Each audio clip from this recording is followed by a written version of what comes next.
America's heading back to the moon on the most powerful rocket NASA has ever built. It's going to pack a punch of 8.8 million pounds of thrust at launch. Building on mankind's giant leap a half-century ago. Oh boy, it looks good, Wally. The Eagle has landed. Oh boy. What? The Artemis program will launch a new era of deep space exploration. We want to do something we've never done before, both on the moon, but especially beyond that. This first mission will be uncrewed, but the stakes sky high. Subsequent missions, we will have crews and their lives are at stake based off the certification data we'll get from this launch. And so is the price tag. The individual cost for Artemis 1, 2, 3, and 4 is $4.1 billion per launch. We see that as unsustainable for the Artemis program. This is Artemis, America's 21st century moonshot.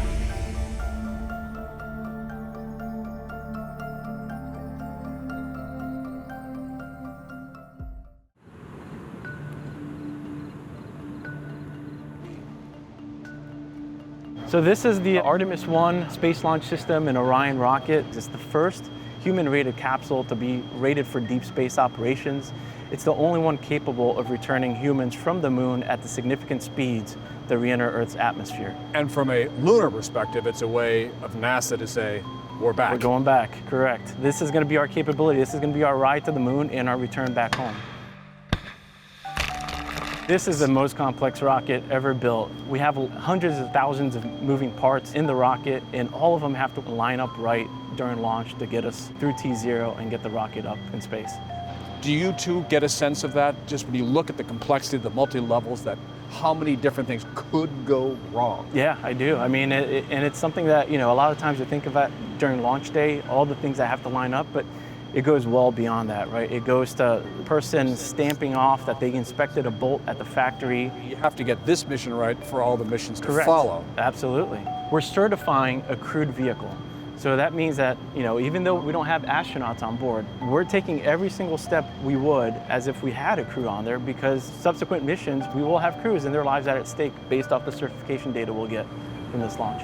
At Kennedy Space Center's Pad 39B, the Space Launch System, or SLS, stands 322 feet tall, the most powerful rocket NASA has ever built. NTD Launch Director, your channel. Launch Director Charlie Blackwell Thompson will give the go for liftoff.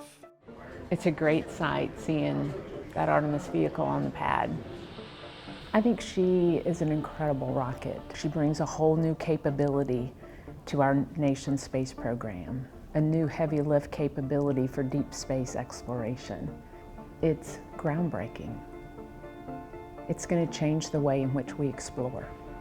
In here in the Launch Control Center, we spend months and years prior thinking about go, no-go criteria and the rules in which you make those decisions by. You don't want to make those on launch day. You want to have those defined well in advance. We have done a tremendous amount of testing here on the ground, and now it's time for the flight test, to test out these capabilities and these systems when it's flying, to send the Orion spacecraft around the moon further into deep space than we've ever gone with a human-rated spacecraft, and then ensure that we can get it back home and that it can withstand the heat of re-entry. And so all of that is important as you get ready to put crew on Artemis 2. And then after that, it's boots on the moon. The nation's proclaimed goal under NASA's Project Apollo is to land a three-man team on the moon by 1970.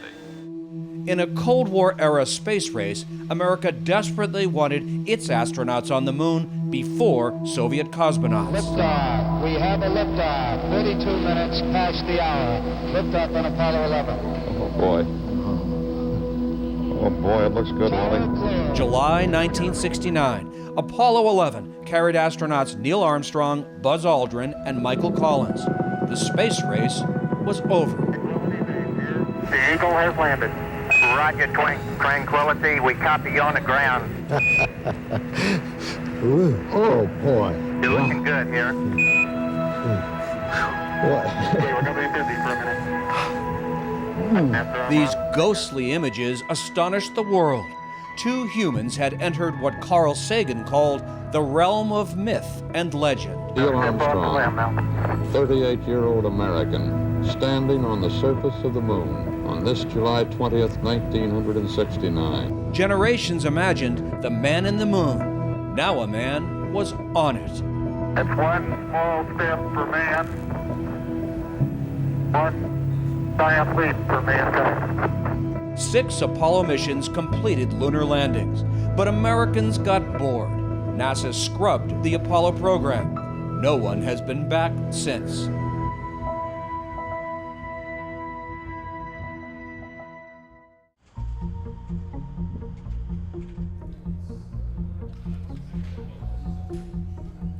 How long have you been working on this?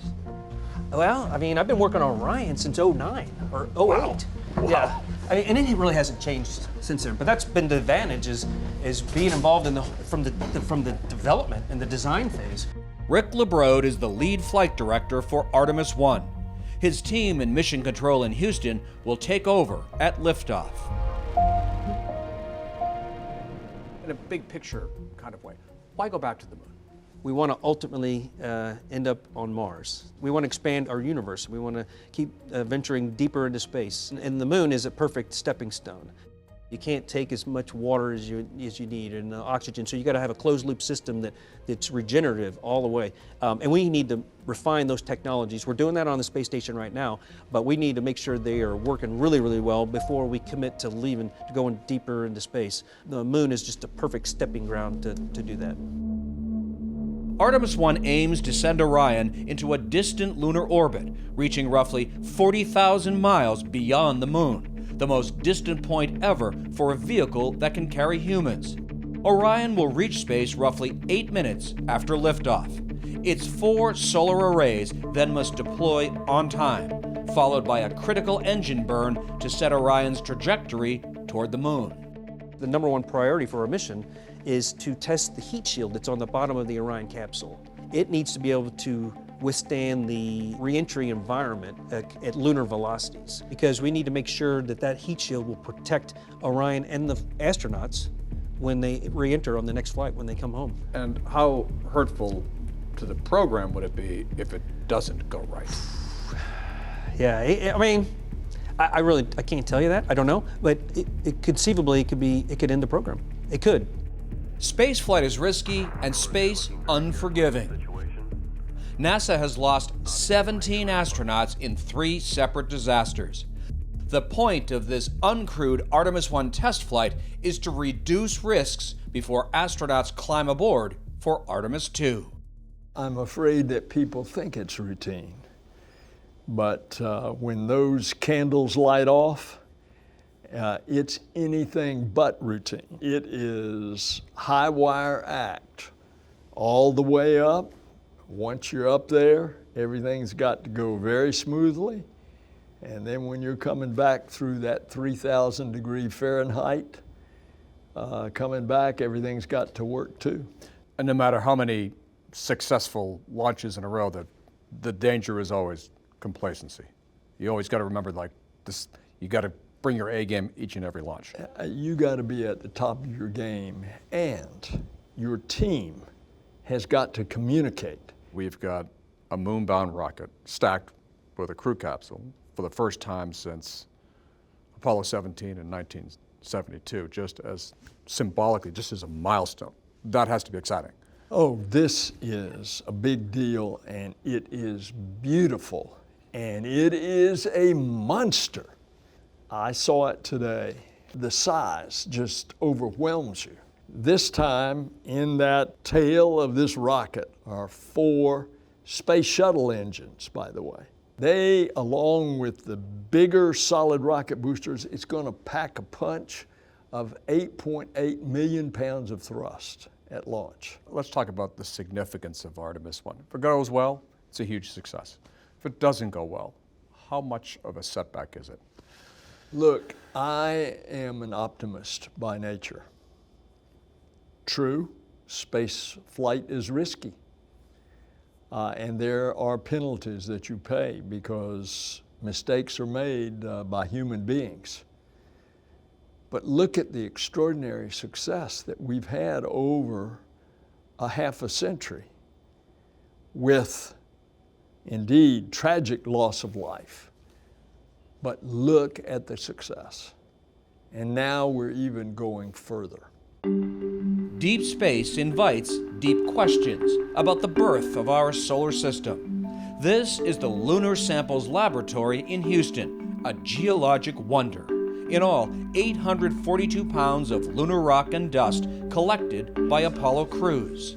We got a tour from Ryan Ziegler, NASA's Apollo sample curator. So these 5 rocks are representative samples of the moon, but each one has a pretty good story to go with it. This is essentially the oldest rock from the moon. That rock is 4.4 billion years old, and the moon might only be 4.4 billion years old. Rocks like this are what let us know how the moon formed through a giant impact. And this one's especially nice because you see that black glass on the outside. That black glass is only 2 million years old. And so that one rock spans 4.38 billion years of lunar history, all recorded within one rock. If you only got to bring back one rock from the moon, you would actually want to bring back something like the one on the end, because it has pieces of thousands of other rocks included inside of it. So you pick it apart, you look at each chunk of rock inside of it, and you would be able to unravel the entire history of the moon from one rock. But as a group, these 5 rocks, is this the Lunar Rock Hall of Fame? Pretty much, yeah.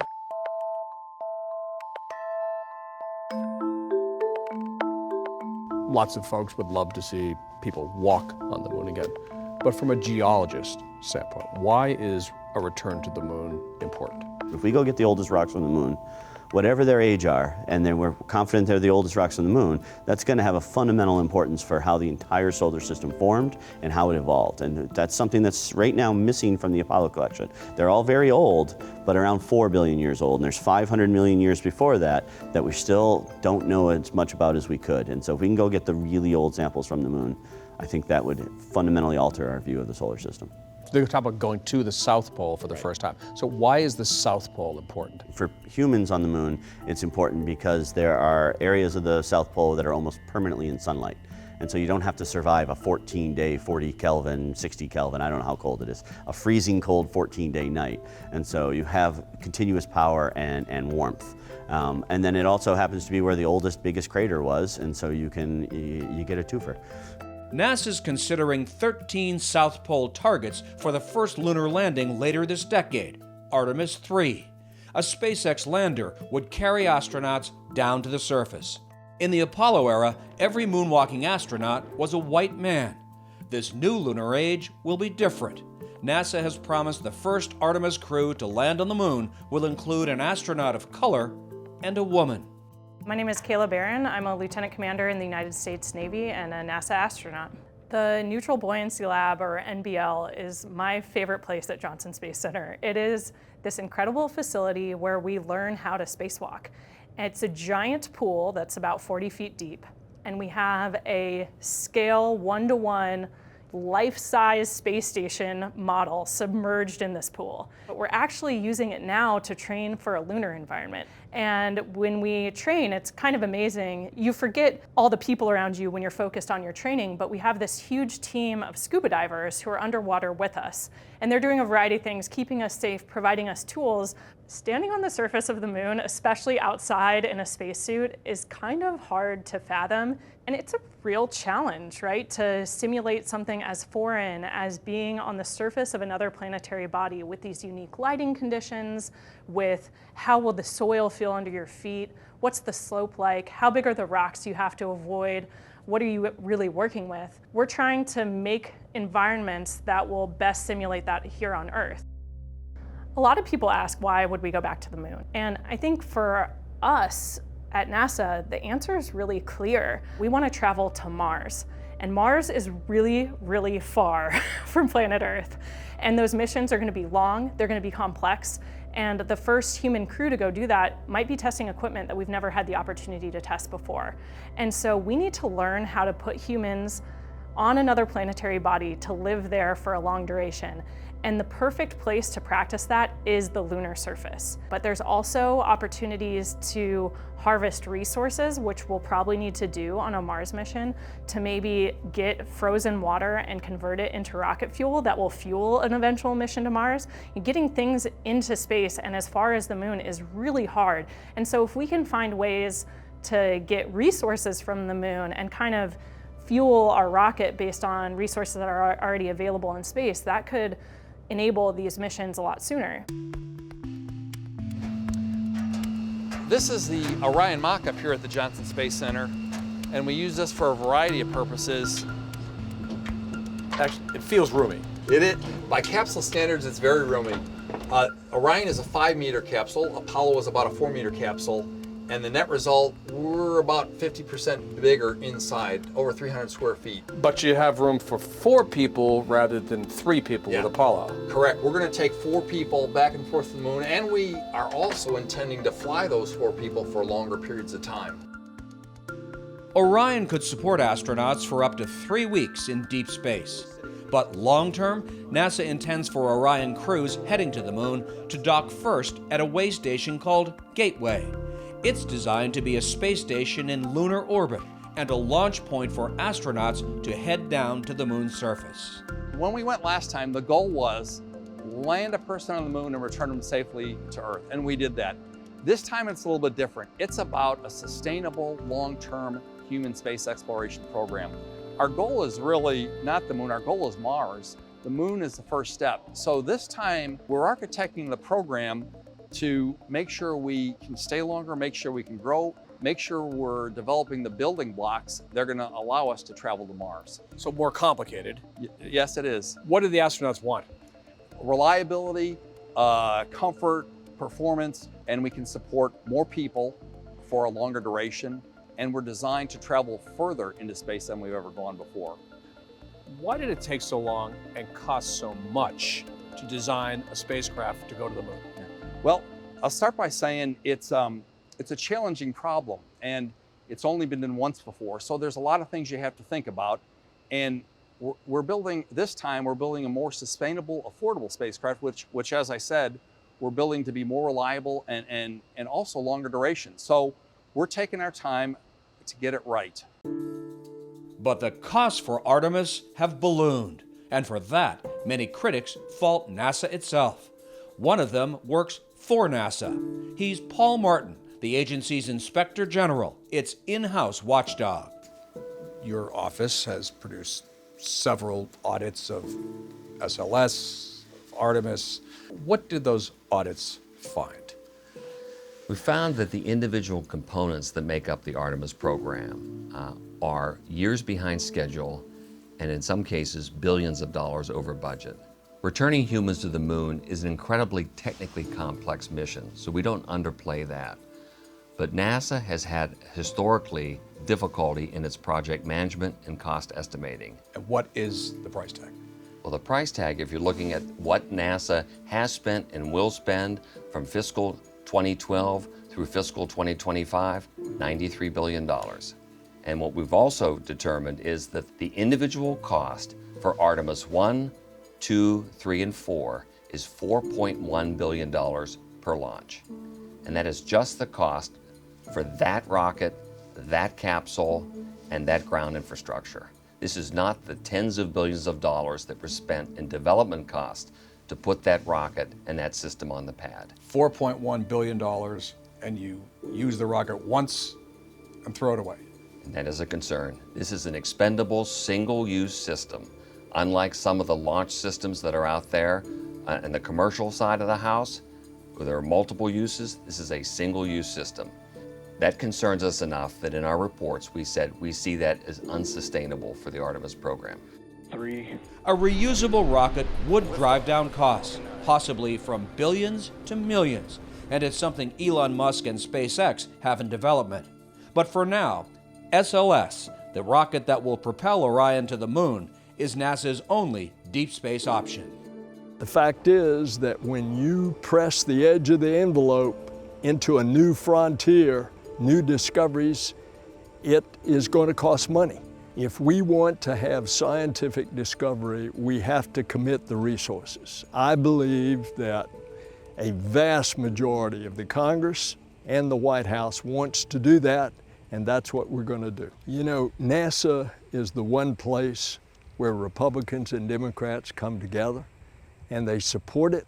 But walk into a classroom, look at those kids. You talk about space, look at the excitement. That is our future.